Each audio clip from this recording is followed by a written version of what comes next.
vás u nového videa, ukážu vám, jak si udělat takovýhle hezký náramek, teda prstýnek, je to mašlička, jestli to vidíte. Tak, co budeme k tomu potřebovat? Takže budeme potřebovat k tomu háček,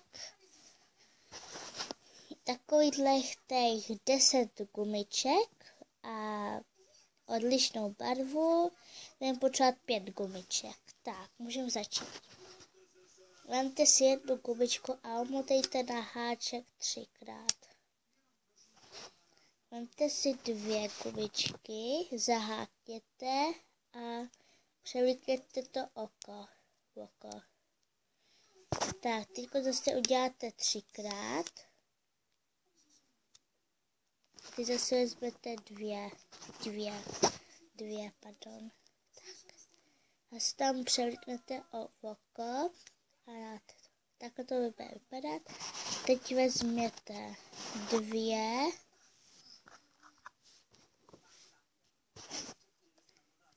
a dejte to tam. Obě 2.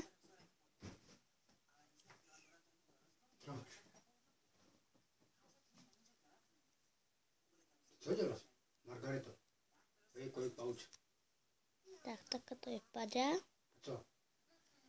Teď zase posunete to trochu dozadu.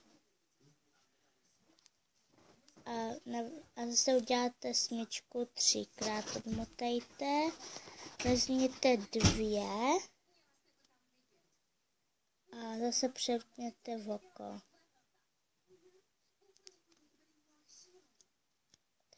Teď zase udělejte to smyčku, 3krát odmotat. Teď zase 2 gumičky.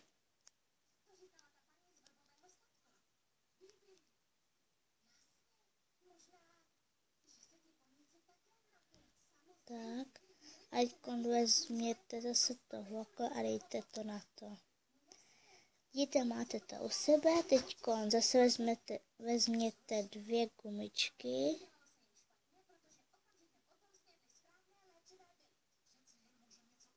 Tak, dáte to tam.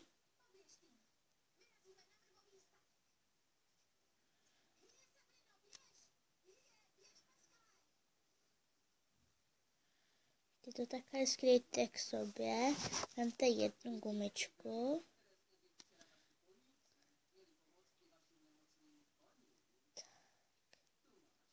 Teď to zpátky, to dejte všechno tu 1 gumičku.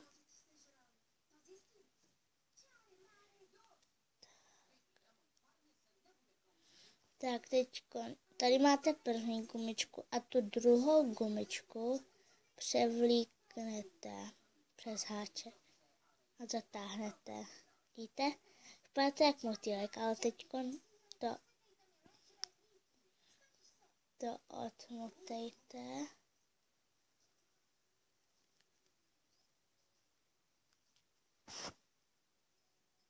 Tak vidíte?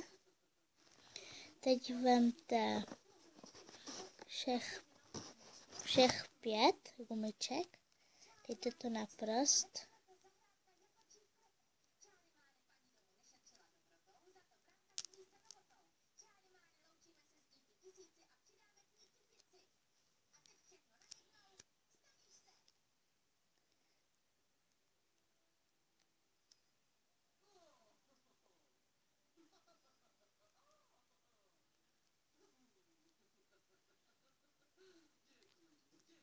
Tak, vidíte to? A teď tady dole vezmete a dáte na prst. Jejde. Vidíte? Tak, uvidíme se u dalšího videa. Ahoj!